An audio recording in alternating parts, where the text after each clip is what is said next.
Hi guys, today we're going to make fried crab legs, and I love making these because you look like a total rock star in the kitchen, and they couldn't be any easier to make.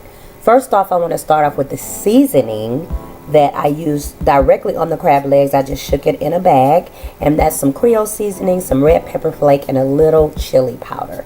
Now in my egg and flour mixtures, I did add Old Bay seasoning, which I make myself, and you can find that on my channel. So you want to make sure you're seasoning every layer that you cook with. This is about 3 eggs and a half a cup of 2% milk. You can use whatever type of milk you have on hand. This is about 1.5 cups roughly of flour and a half a cup of cornmeal. That's going to give you that crunchiness that you need.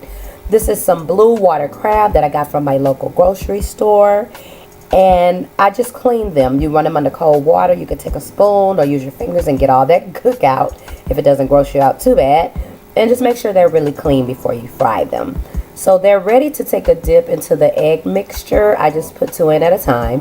Let it soak a little bit so that it gets really wet and it can really, grab onto those dry ingredients and make them really crunchy.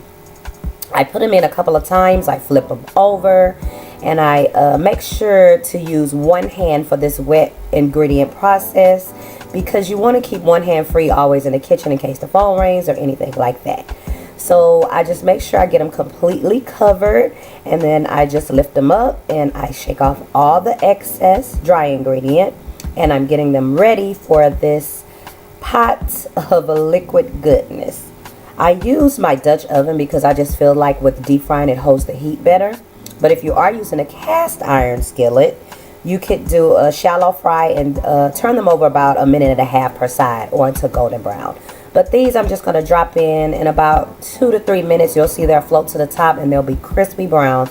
And then you can put them on a lined aluminum pan or any pan that you have.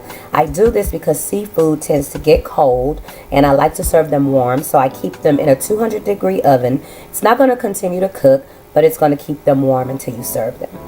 You're going to end up with these beautiful golden brown babies that I love to ooh and awe people with. And I added a Caesar salad and a cold pasta, and we were ready to eat. Thanks for tuning in today. Peace and blessings. Until next time. Bye, guys.